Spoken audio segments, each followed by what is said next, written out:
There are cities built on steel, on history, on revolution, and then there's Dubai, built on vision, on sand turned to skyline, on a dream that refused to stay small.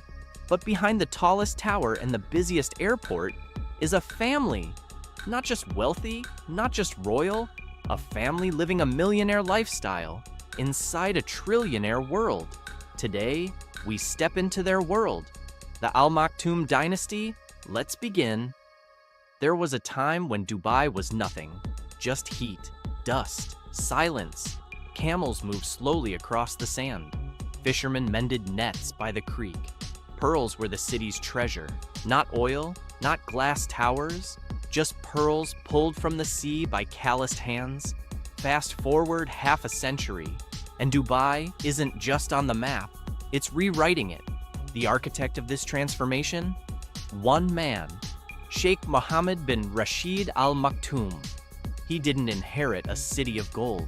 He built one with sharp vision, relentless ambition, and a refusal to accept limitations. Under his leadership, the city leapt. From fishing boats to financial power, from wooden dhows to super yachts, from souks lit by oil lamps to malls cooled by innovation. But it wasn't just about buildings, it was about belief. The belief that a desert village could become a global stage. And Sheikh Mohammed made the world believe it too. The real turning point? Emirates Airlines. While others doubted, he launched an airline, not just to fly planes, but to fly the flag of Dubai across every continent. Today, Emirates connects over 150 destinations. It's not just an airline, it's a statement that Dubai doesn't follow trends, it creates them. But airports matter too, so he built them. Not just terminals, but palaces of steel and glass. Dubai International became one of the busiest in the world, offering travelers not just layovers, but luxury experiences. His message was clear: Dubai doesn't compete, it leads. Behind every tower, every light show on the Burj Khalifa, every festival and forum is visionary planning. Sheikh Mohammed didn't just build a city, he sculpted a symbol, a place where oil wealth met innovation, where tradition walked alongside AI, where business moguls rubbed shoulders with royals in air-conditioned lobbies above the clouds. From a forgotten coastline to a global financial juggernaut, Dubai's rise wasn't luck, it was leadership, strategic, bold, unapologetically ambitious, and it all started with a dream in the desert, and one man who refused to accept small thinking. Now let's talk about the man himself, Sheikh Mohammed bin Rashid Al Maktoum. In the realm of modern royalty, few names command as much respect, or as much awe. He's not just the ruler of Dubai, he's the architect of its destiny.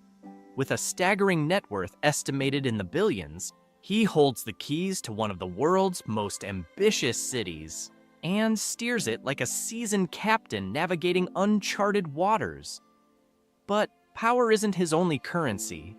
Sheikh Mohammed is also the Prime Minister and Vice President of the United Arab Emirates, a role that places him at the intersection of political influence and economic might. And unlike leaders who inherit wealth and do little with it, he's built an empire that stretches far beyond Dubai's golden sands. His crown jewel? Dubai Holdings, a conglomerate of global influence, from luxury real estate and finance to hospitality and media. Sheikh Mohammed's portfolio is a living reflection of Dubai itself. Bold, diversified, relentlessly forward-looking. Yet his reach doesn't end at home.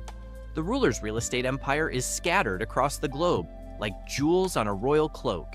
He owns a penthouse in Monaco, valued in the hundreds of millions, vast estates in Scotland, prized properties across the United Kingdom. These aren't just homes, they're statements of presence, a reminder that Dubai's ruler isn't just building a kingdom in the desert. He's etching his name across the map of global influence. And despite the gravity of power and unimaginable wealth, Sheikh Mohammed balances it all with striking poise.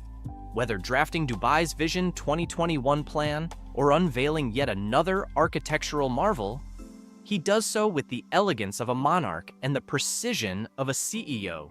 He's not just leading a city, he's redefining what it means to rule in the 21st century. Now let's step inside his world, because palaces aren't just buildings here. They're fortresses, symbols, sanctuaries. Imagine stepping into a palace where golden falcons stand guard at marble entrances.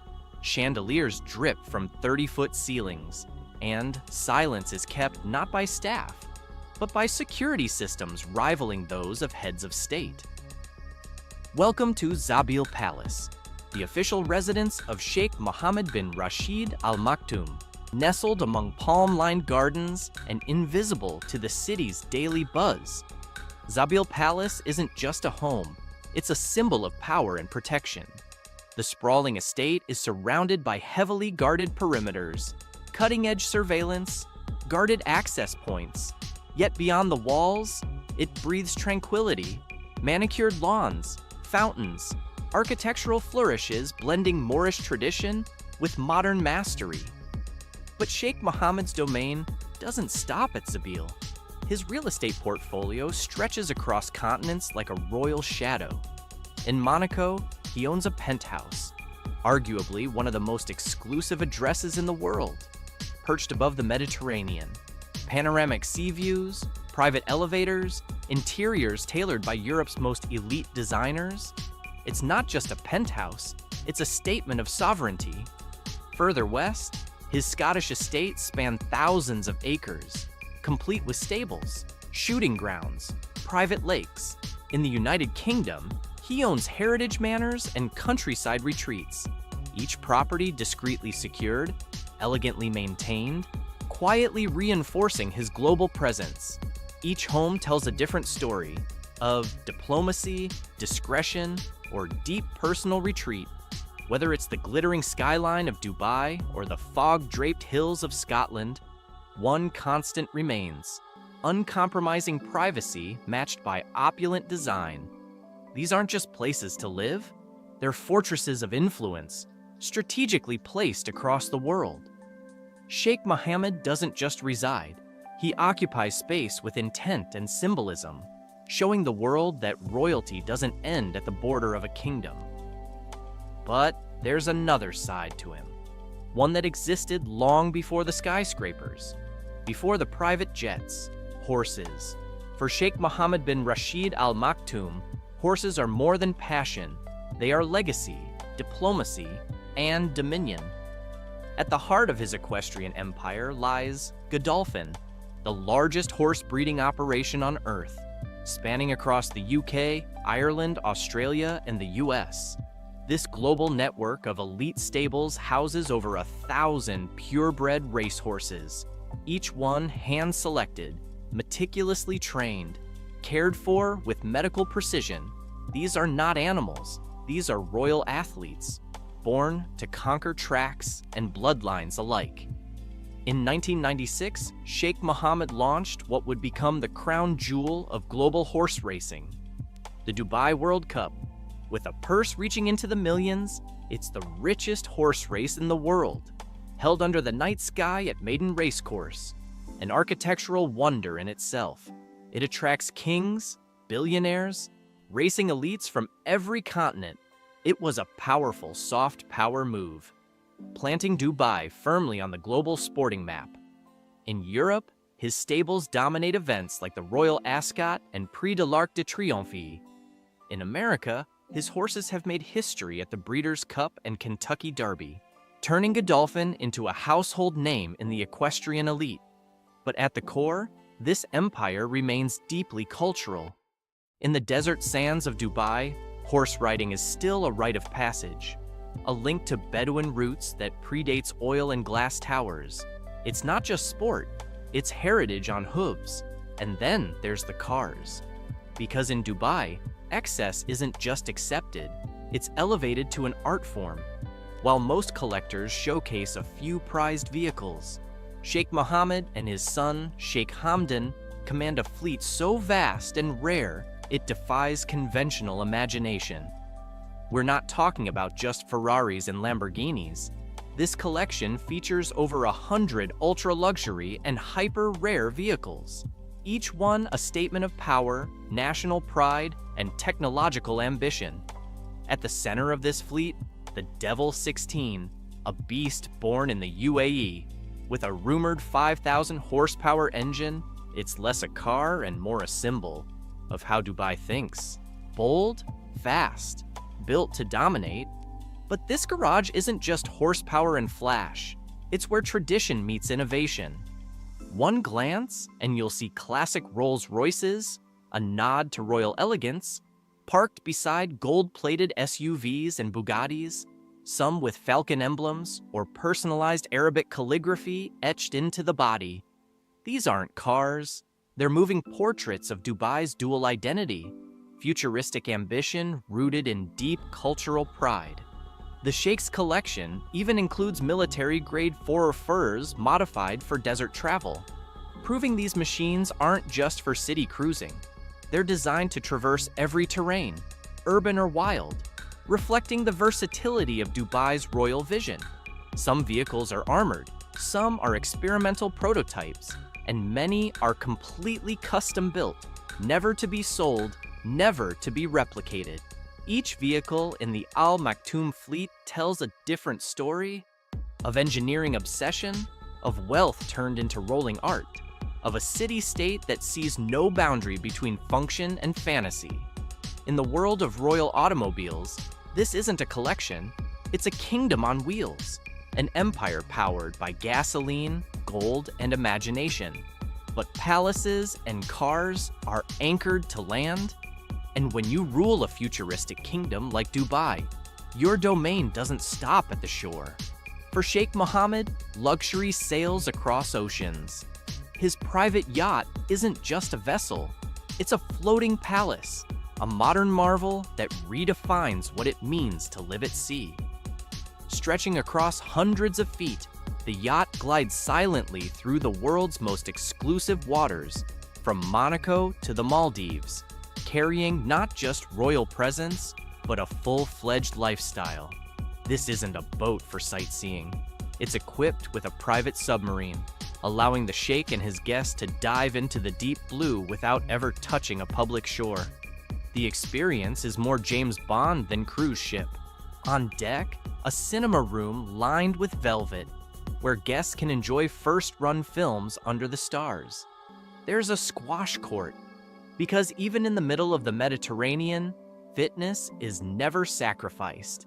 Every room is a suite, wrapped in handcrafted wood, Italian marble, custom gold accents that whisper opulence, not shout it. But beyond beauty lies brilliant engineering.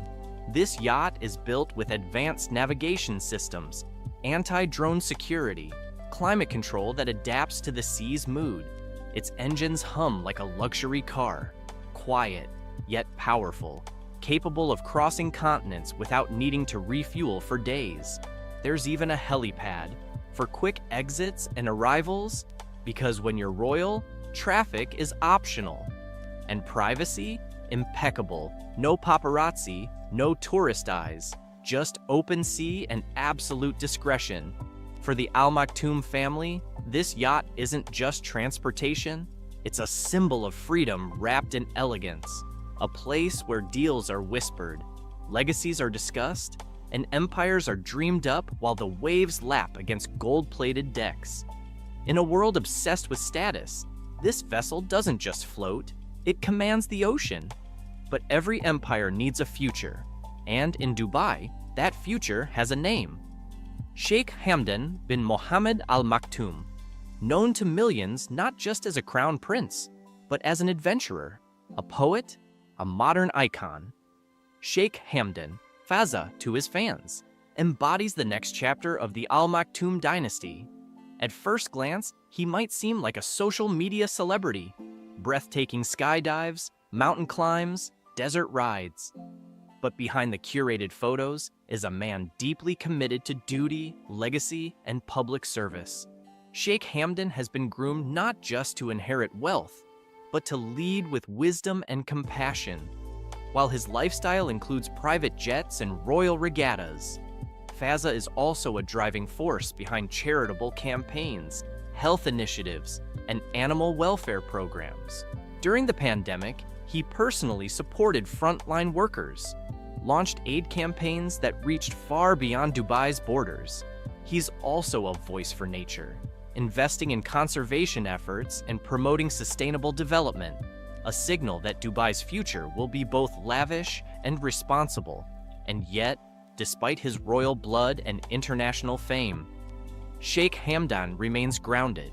He's frequently spotted jogging with citizens, dining in public cafes, attending local weddings unannounced. This rare blend of humility and power has made him beloved, not just in the Gulf, but worldwide. As the face of a younger, global-facing Dubai, Sheikh Hamdan bridges tradition with innovation. He doesn't just wear the crown. He redefines what royalty can be in the 21st century: athletic, poetic, philanthropic, and deeply connected to his people. Now, let's zoom out. Because this family isn't just building towers and buying yachts. They're building a vision. In a world where wealth often builds walls, Sheikh Mohammed bin Rashid Al Maktoum chose to build bridges. His vision. 2021 wasn't just a policy document, it was a promise. A roadmap where skyscrapers didn't just touch the clouds, but reached into the future with innovation, education, and national pride at the core.